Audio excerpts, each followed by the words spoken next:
Yolanda. Thanks, Siobhan. Hi, everyone. Thanks for coming to listen. I was a bit concerned 5 minutes ago when there was no one sitting in these chairs, so it's great to see that it's almost full. A few weeks ago, Mickey contacted me, that's Mickey right over there, and asked me to come here and present to you today. And I quickly emailed back and said something like, I'm not sure I'm really the person that should be coming and talking at Startup Stories, pre-revenue, 12 months in. I'm not sure I really have much to say. And clearly she ignored my email because I'm here today. But I think in hindsight, I do have something to say and I do have a story to tell, and I think it's from an academic's perspective. So I'm a senior lecturer at the University of Newcastle within the Faculty of Health and Medicine, the School of Health Sciences. So that's my primary role as an academic. I lead the radiation therapy program there, so I have staff that I look after students, I'm a research fellow, I'll talk about that a little bit later on, but I also happen to be involved in the startup world. And so I almost lead two separate lives. So that's certainly something that I can talk to you about from my perspective, the challenges that I've experienced, the ones that I am experiencing right now, but I think also the positives that can come from that. So let me tell you before I get started, let me tell you a little bit about what RadVet is. So essentially, we offer cancer care to pets, whether it be dogs, cats or horses, that have been previously tested on humans. So something that we've used for a long, long time that's evidence-based and works very well in humans for skin cancer, we're translating that across to animals and treating them at a cost that's affordable to their owners, which currently doesn't exist. So it's a major gap in the market. If you consider that last year alone, Australians spent over $3 billion on veterinary services, and there's a very good reason for that. Because as a result of all the interviews that we've conducted with our potential market base, over 130 interviews, 9 out of 10 people confirmed that their pet, whether it be a cat, a dog or a horse, is an integral part of their family, and that they do anything for them just to make sure that they stick around as long as they possibly can. Unfortunately though, 1 in 3 of those animals will develop cancer over their lifespan. The statistics are actually comparable to human stats, where 1 in 3 people will develop some form of cancer over their lifespan. Same in animals, in cats, dogs and horses. Unfortunately for them, they're not as lucky as you and I as people. The current treatments on offer are substandard and quite often result in disfigurement, the recurrence of cancer and sometimes even death. So what we do is we step into the gap, and RadVet offers already tested radiation therapy treatments that are very cleverly readapted and applied to pets. And we do that at a cost that is affordable to their owners. We also decrease the complexity of accessing these treatments by bringing the treatments to the animals. So we take out that middle person and go directly to the animals. And into the future, what we plan to do is to also have a cloud platform from which we will deploy these readapted protocols directly into individual vets across Australia and then in 2020 into the US. So over the last 12 months, things have progressed very, very quickly. We've met substantial milestones. So if you think that the research took approximately 5 years for me to complete, and the outcome of that was that I identified that there's definitely a gap in the market, definitely something that I can do something about. Following that, I got to the point where I didn't really know what to do next. I had my research in a box. I knew that there was a gap, I knew that there was a market, but I didn't know what to do next because I needed pilot data to prove that what I'd substantiated in my PhD was actually true. So I took myself off, created a pitch deck, the very first pitch deck, presented myself to a potential investor and asked for $395,000. And he agreed. So I quickly shook his hand and ran out of that office as fast as I could before he changed his mind. That has propelled me now into having the ability to go out and perform the clinical trial, collect the pilot data, pre-revenue, in order to then bounce into clinical trial number 2, where we will start collecting revenue. Into the future, we will start raising more money something like $1 million, which sounds outrageous, but it really isn't in the startup world. $1 million in order to develop our cloud platform, and then into the future also to investigate the possibility of being a hardware provider also for the treatments. This is what I'm most proud of. Over the time that I was completing my PhD, and in the year or two after that, I developed networks, relationships with veterinary clinics, and that's what really a startup is based on. Having those relationships where people are willing to give you the opportunity to trial your idea, to test your idea. So I have 2 of the largest equine clinics along the east coast of Australia that are committed to be early adopters.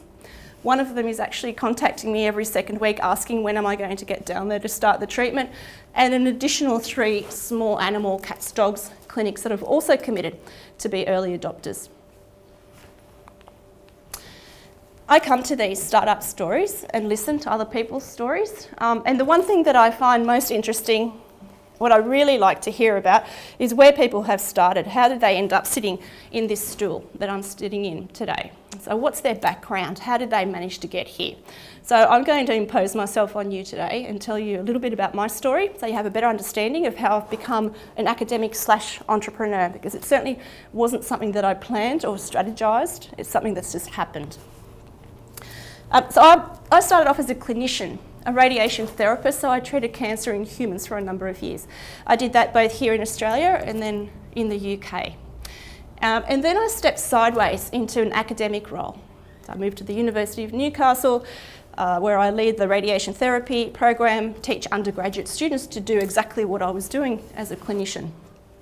More recently, I've been very fortunate, very lucky to be awarded a Braun Research Fellowship from the Faculty of Health and Medicine. So it's a 3-year research fellowship that allows me the opportunity to have some money to pay somebody else to do some of my face-to-face teaching so that I can concentrate on making the outputs, the milestones for RadVet come a lot more quickly than what I'd be able to do if I was teaching as well as researching.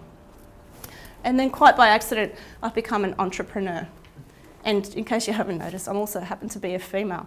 And that's something that I'll talk to you a little bit about and give you my insights, not only into being a female academic, a female entrepreneur, and you might be surprised to hear what I have to say about that. So I'll give you a little bit of a timeline. So bear with me while I go through how I ended up sitting here talking to you. So I am a University of Newcastle graduate. Graduated a few years ago now. And as any graduate who achieved a degree in the 90s did back then, I hot-footed it out of Newcastle as quickly as I possibly could. Because back then it wasn't the energised, cool place that it is now. It was just a different feel. So I got myself out of Newcastle as soon as I was awarded my degree, and I made my way to Sydney. After I actually knocked back a full-time ongoing position at the Newcastle Mater, as any 21-year-old would, and that's unheard of now, I said no thank you, and I took myself off to Sydney and was fortunate enough to land a radiation therapy gig at Prince of Wales Hospital. But it didn't take long before I became a little bit itchy, a bit edgy about what I was doing, not quite a fit for me. I loved the patients, I loved the people I worked with. I wasn't sure whether having 20 minutes for morning tea and then having to be back by 12:30, I wasn't sure if that was really a fit for me. So I started becoming a little bit itchy, so I thought I need to do something else. I know, I'll become a personal trainer. So I became a personal trainer and did that in the eastern suburbs for a period of time. But again, I started becoming a little bit itchy after a while. So there's a theme here. So I decided to hand back the position that I'd been offered, the position that I had, which was an ongoing, permanent, full-time position at one of the largest teaching hospitals in Australia.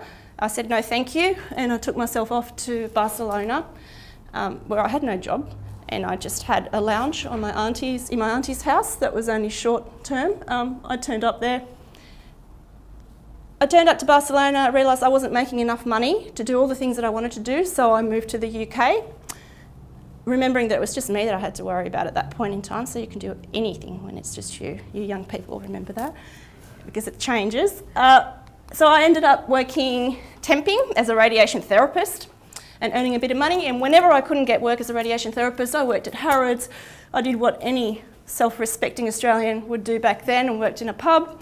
And I even worked at the Tower of London, giving people directions to where they had to go, which is really interesting because my sense of direction is awful, so I'm not sure what I was circling on those maps. But anyway, and that's what I did. But then again, as life has it, I call it luck. I met the person that happens to be my husband now and decided to move back to Australia. And I went back to Prince of Wales Hospital and I said, could I have my job back? And they said, no, you can't. We've given it away. So I took myself off and worked in a cafe at Bondi Junction, and I made coffee for the elite for a few months before they called me and said, we have a position now, do you want to come back? So I went back, again, as a therapist, and again I started getting itchy. As luck has it, again, my husband was offered a contract in Newcastle, so I thought, yep, I'll come back. I'll give it a go. I'll come back to Newcastle.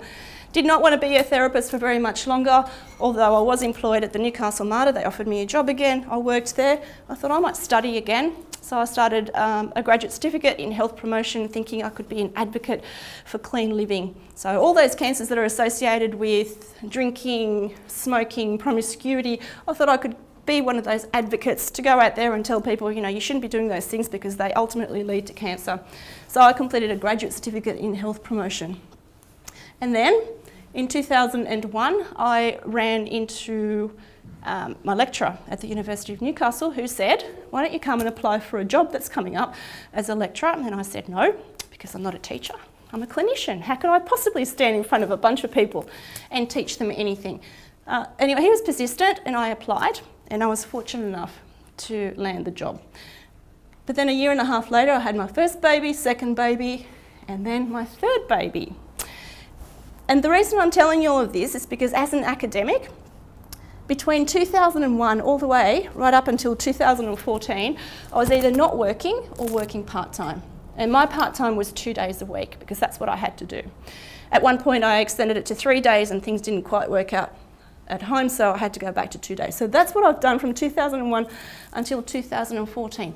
What's more, back when I was employed, research was not very important. You weren't encouraged to be a researcher, you were encouraged to be teaching intensive. So my role was to create students who were highly employable.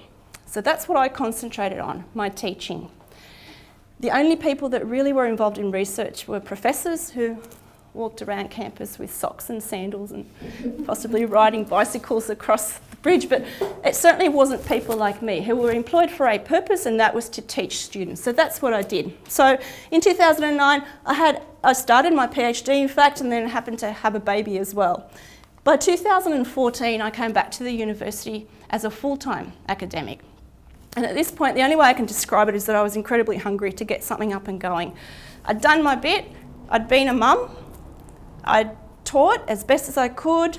You know, I wasn't a teacher to begin with, so I took myself off and did Toastmasters, enrolled in a Masters by Education, completed that, did everything that I possibly could to be as good as I could as a teacher, and now I think I just wanted some more. So I came back, I looked around and I realised that my progression in my career had stopped years back, and that's not uncommon for women who need to be away from work for a period of time.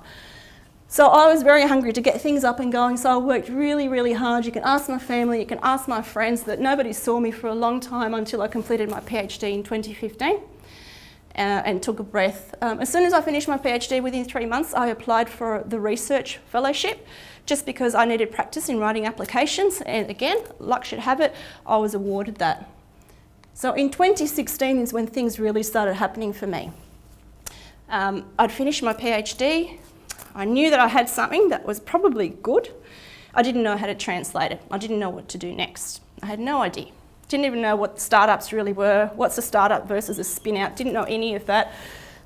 I saw an ad for the CSIRO on-program information, so I just rolled up. Purely by luck, I just rolled up and realised that everything that they wanted from, I'm talking a lot, everything that they wanted from somebody to apply for that I had everything, except I just didn't have a team.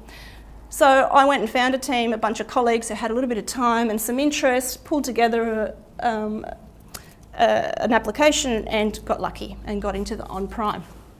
And from that, I gave birth to my fourth baby, which I called RadVet.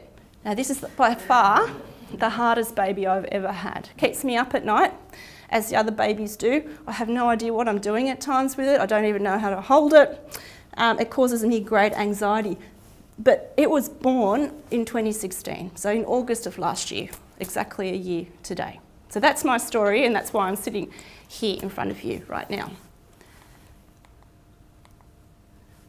A little bit about the Sorrow On program. If it wasn't for the program, the accelerator program, which happens to be the Sorrow, I don't know that I would have fast-tracked where I've been to this point. It just wouldn't happen.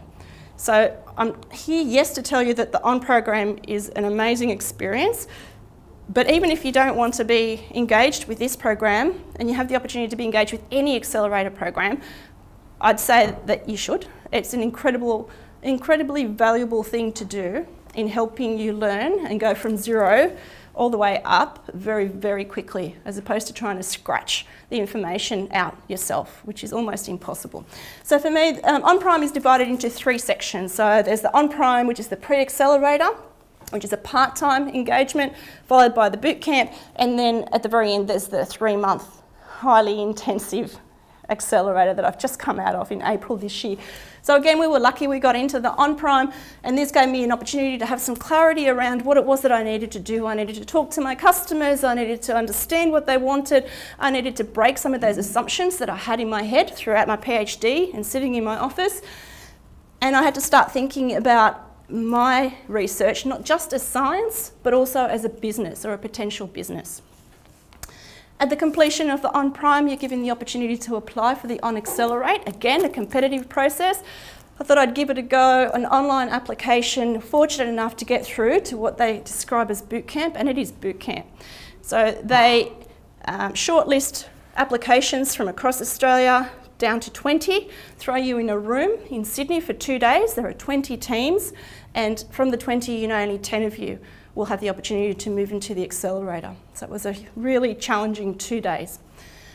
Again, very lucky to be pushed through to the accelerator program, where I learned just about everything that I needed to know. Oh, no, that's not true. I learned what it was that I really needed to get good at. That's where I really understood that whilst I had my science and my research, there was so much more that I was missing. So they gave me the opportunity to piece that together. And so I think I'd like to give you 3 tips that I've pulled together this week that I think have made a huge difference to me, and I hope they will to you if you're starting a startup. Things that I think do increase the probability of success, and in fact one of those, the very first one, conducting a pre-mortem. There are studies that suggest that it increases the chances of, or the probability of you having success by about 30% if you conduct one of these. So what's a pre-mortem? So essentially what you're doing is looking at your business, say 12 months from now.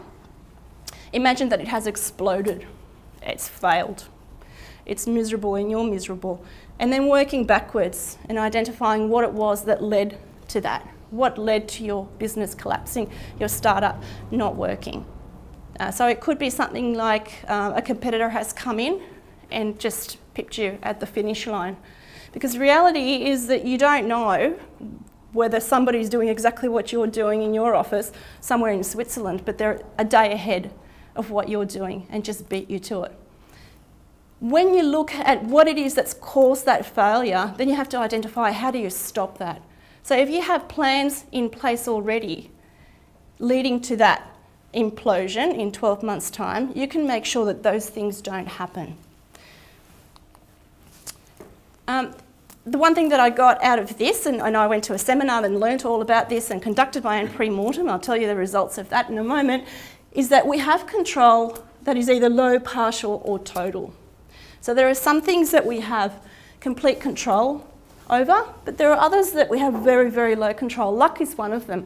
Look at me. There were lots of lucky breaks along the way. Things fell in front of me. Others, I'm sure, didn't, that I would have liked, but things that I wasn't really looking for fell in front of me.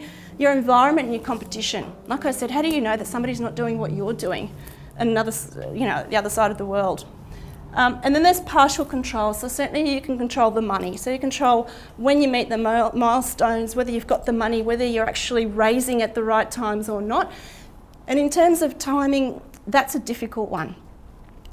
You can push as hard as you want in terms of getting your startup up and going, but there are so many factors that affect that. So for me, for instance, there are so many puzzle pieces before I can go and actually run my trial. One of those was ethics, which has been approved only last week, but there was nothing I could do until that was in place. And there were a couple of other puzzle pieces that are, that are stretching my timeline. But then there's those that you can have total control over. So the knowledge and experience that you bring into your startup, yourself and those that are part of your team. You need to be fit and resilient. Your mental toughness, your team and the culture that you build within your team, if you're the leader of that team, is incredibly important. And strategizing into the future. Now, I'm not very good at that. I have a very blurry 5-year plan academically where I'd like to go, but I'm not one of those people that can really set out milestones, but I have to. For my startup, I have to have most definite milestones. When will I plan to raise? How much will I raise? What will I be doing? So you can certainly take control of that.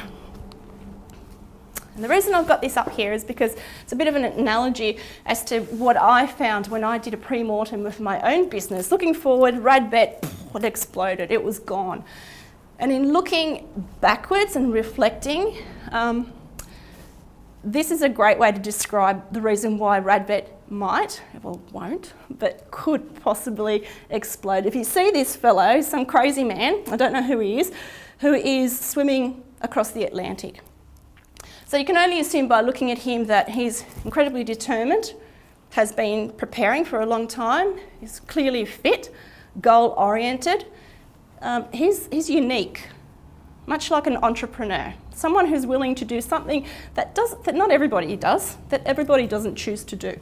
He's unique, but then if I could pan out that photo beyond him and beyond the rocks in the background, you'd find that chasing him would be a boat. A boat that includes a medic that keeps tabs on his body temperature to make sure that he doesn't freeze and drown. He would have support systems, whether it be his wife or partner, whoever that might be. He'd have technical support, as in the boat driver. He'd have an ample team to let him or allow him to do what he's concentrating or focused or good at. So I think for me, that was my downfall, and it still is, and I'm working on it very hard. It's my baby, I birthed it. I worked very hard on my research for a long time. Now I'm expected to share it. I need to bring a team in who's going to help me raise this baby, and I'm being a bit petulant about it, and that's my downfall. I was told the other day that in looking for a team, I'm looking for what's referred to as a purple squirrel, something that just doesn't exist. I bring my own biases into looking for people. Silly biases. You know, if I don't think I can have fun with you, then you ain't in my team.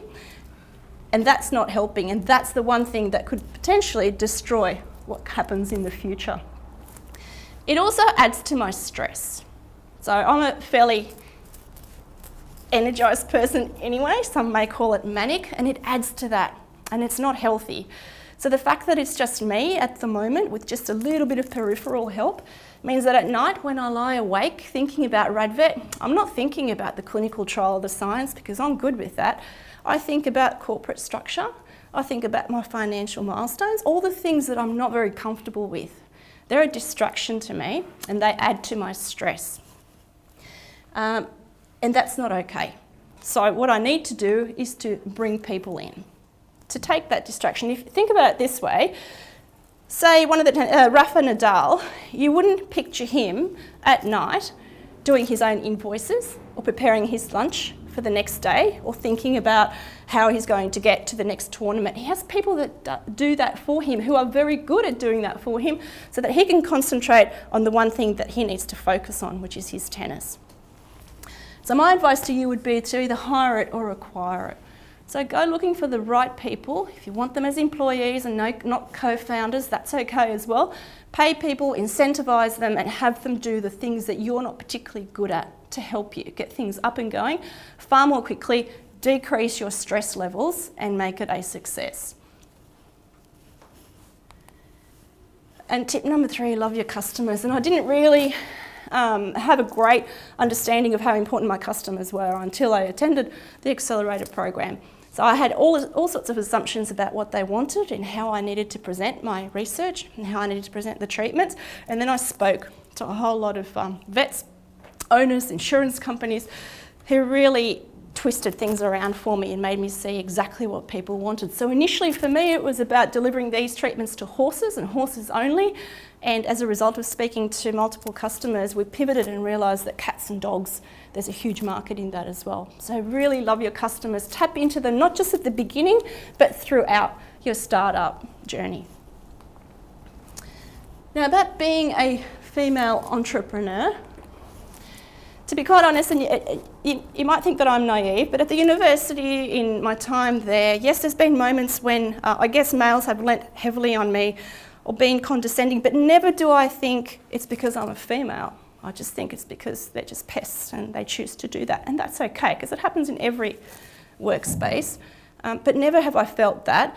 However, I understand that there's huge inequity in terms of salary and senior positions, and I'm an advocate to change that as quickly as we possibly can. But I've never felt that whole being a female is a detriment to me. But I've got to tell you, now that I'm in this different space, I've experienced something for the first time ever. Not within entrepreneurs, not investors, they don't care, male, female, they just want to know that you've got a good idea and that you know what you're doing. That's not where I've experienced it, but I've had to have conversations with manufacturers of late in terms of my hardware. I know what I want, I know sort of what it should look like, I don't know how to build it, that's what I'm employing them for. So there's been a little bit of mansplaining going on that I've experienced of late, which I find a little bit amusing in hindsight. I don't know that I did at the time, but so if I give you a really quick example, I had a meeting with a manufacturer, a really positive meeting, exchanged ideas, we came to a conclusion where we were going to, how we were going to go forward, and then we went and reported to a third person who also happened to be a male. So I gave them a summary of our very positive meeting. As I'd finished giving my summary, the manufacturer started talking, and as I listened I thought, you're saying exactly what I just said, except in a deeper voice, obviously. Like I hadn't been able to articulate that. So I find that really interesting. I think it exists out there. I've experienced it a couple of times now. Certainly not something that we can't overcome. But what I'd really like to say is that being an entrepreneur doesn't matter, female or not. I think you'll come across those sorts of things wherever you are, but it really isn't about being a female entrepreneur. You're just an entrepreneur, and that's it. You've just got to be good at it.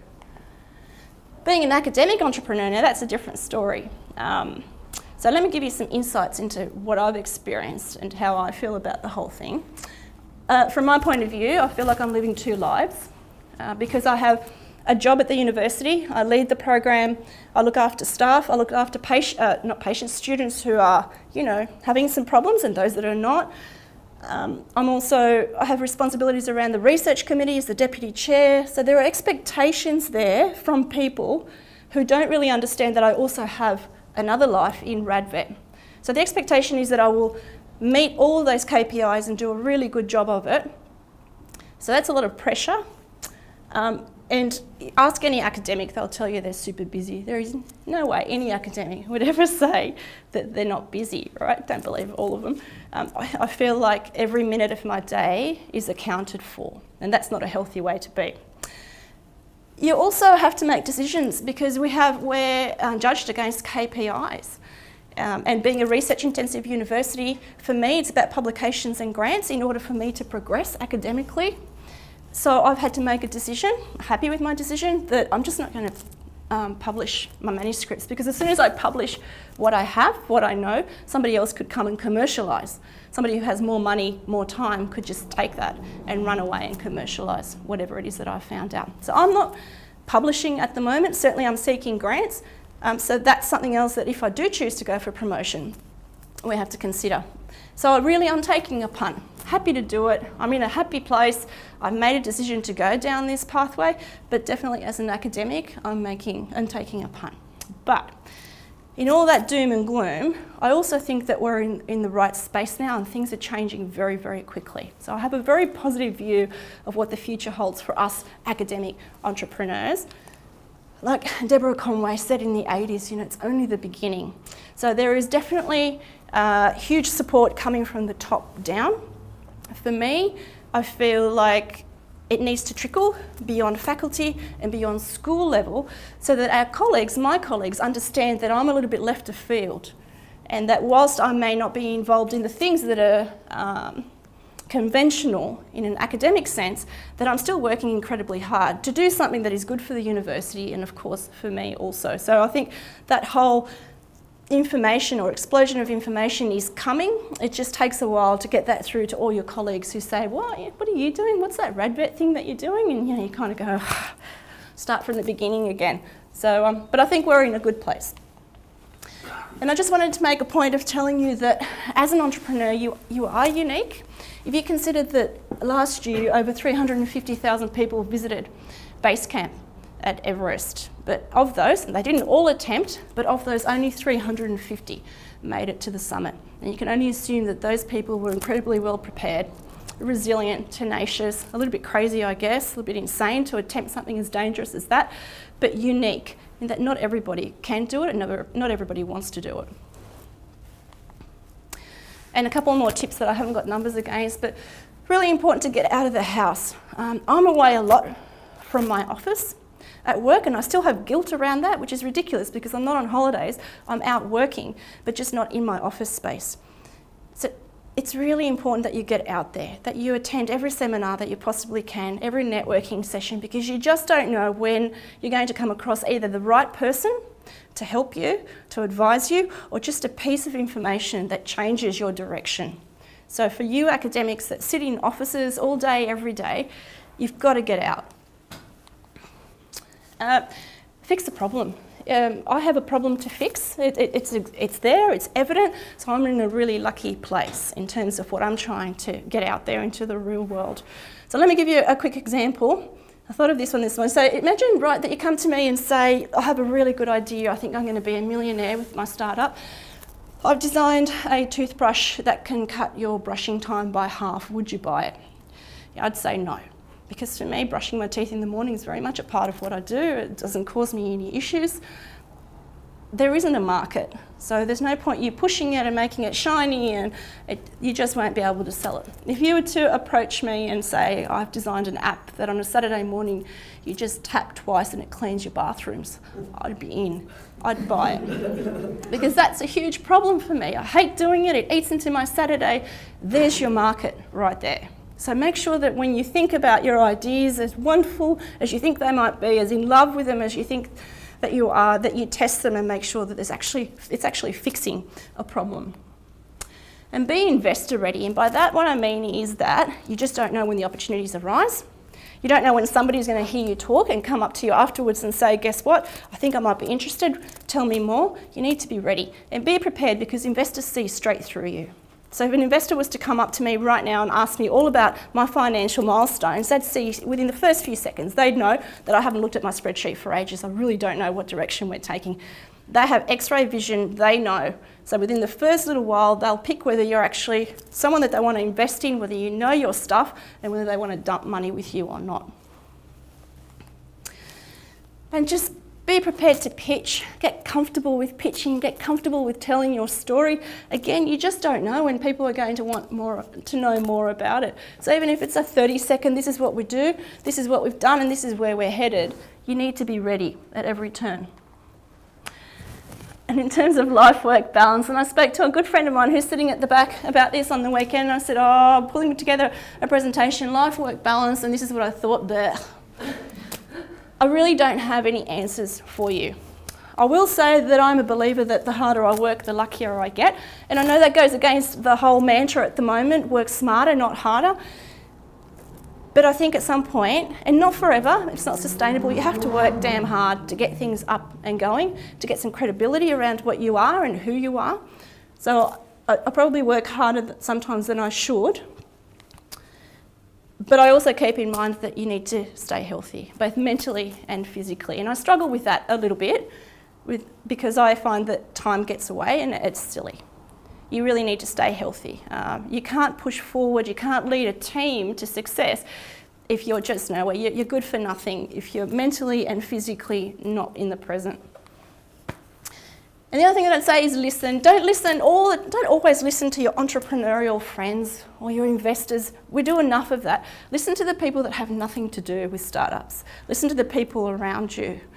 I have a friend, my bestie Jen, she's probably the only one who's brave enough to pull me aside and say, you're really manic, you need to stop. And I know at that point that I'm being a real pain in the behind and I need to slow down. So listen to people around you that say, you know what, you're not really fit at the moment or you're not doing the right things, you need to look after yourself, because they're the ones that see it from an outside perspective.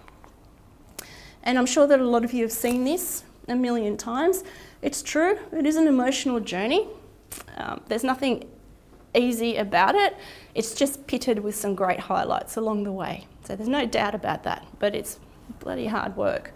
Only a couple of weeks ago, that's where I was, and I told a friend of mine that I was on the brink, as I like to say.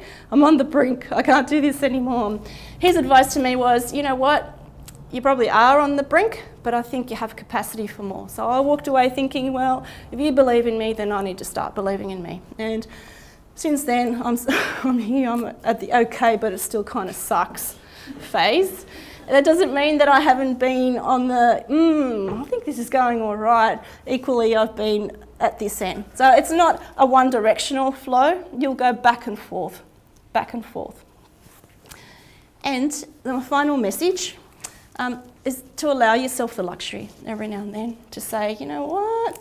I don't want to do this anymore. This is just not cool. I'm going to be an academic full-time and just not worry about all of this extracurricular stuff. Do that. Allow yourself a moment, walk away for a little while, and then just know that, at least know that I've had those moments. You just dust yourself off and keep going, because it really is an exciting space to be in. That's me. Thanks, everyone. Yay.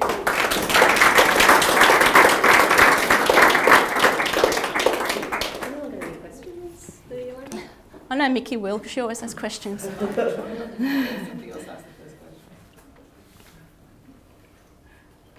So a big part of doing all of this, and the university's pushing towards innovation, is to try to get academics to commercialise a lot of the research that they've done, which is what you've done. I just wanted to ask, as a startup, if you're wanting to engage with academics or PhD students that sort of have that, you talked a little about the different mindset between doing research and actually doing startup. What advice would you give to like a startup that wants to actually try to manage having PhD students in their organisation and try to balance, try to get that balance right with them, because they do have like a full-time commitment doing that work. So are you asking about, so a PhD essentially would be completing a PhD with the view of being an academic into the future, and how do you balance that if you're taking them away from that and working on a startup? Yeah. I think the only way I can answer that is that I think that it's not too far in the future that those of us who are academics, PhDs or not, who are involved in this particular ecosystem will have a place within academia. So at the moment it's kind of a little bit separate and we're working it all out and it's a little bit of a bumpy road. Sarah, would you agree? Yes. But there's great push to get that right. So I think don't shy away from bringing PhDs into the fold of your startup, because they're a great asset and energising it, absolutely, because there is a future in that. I really do believe that. How long do you think we'll see RadVet out in the market?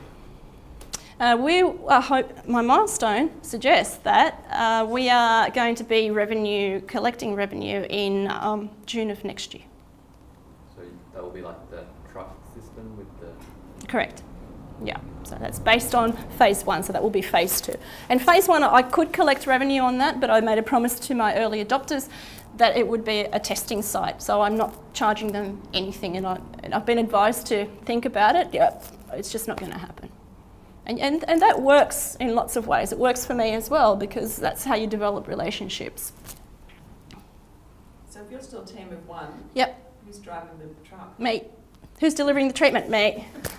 Who's looking at the financials? Me. Well, maybe you can ask Sylvester Stallone. I know. Quite a bit there. I just watched Rocky the other day when I was sick. And that's not cool. I can't do it all. I mean, you know what, I probably can in the first phase, but I wouldn't be having much fun. So I have somebody on board who's sales and marketing who wants to come on as a co-founder, so I need to work through my head about that. I have a research assistant, and that's easy because that's an exchange. I pay and she works and she's terrific, so she's helping me pick up all the balls that I'm dropping along the way, but at some point I need to make a firm decision around who's going to come on board and help me get this going. Yeah, because it doesn't help me not only in the startup and in my job, but outside of that at home, because I come home and I'm a little bit unfriendly at times because I just feel like I'm so full up, and that's not okay. That's not sustainable. So you've got a bunch of people here who may or may not have a business idea. What would you recommend people do to try and come up with an idea that they could then get started? I'd suggest that you probably have got an idea, you've just never really articulated it as a business. So for instance, let's say years and years ago when I had children that were little, I could never find the right sorts of socks, and I always thought, oh gosh, seriously, why can't I find the right size, there's a business in that. So anything that you come across that you think that really annoys me, why isn't this in place? That could potentially be a business. Think about your ideas in a broader landscape, not just that annoys me, I'll pack that away. If it annoys you, it most likely annoys somebody else within your generation. And then test it on your friends. Ask them, if I was to develop this, would you buy it? As a student, they'd probably say no, but... So I'd say that everybody has ideas, it's just whether you actually work on them and think about what you're going to do next with them. Thanks, Rhonda. Thanks, pleasure.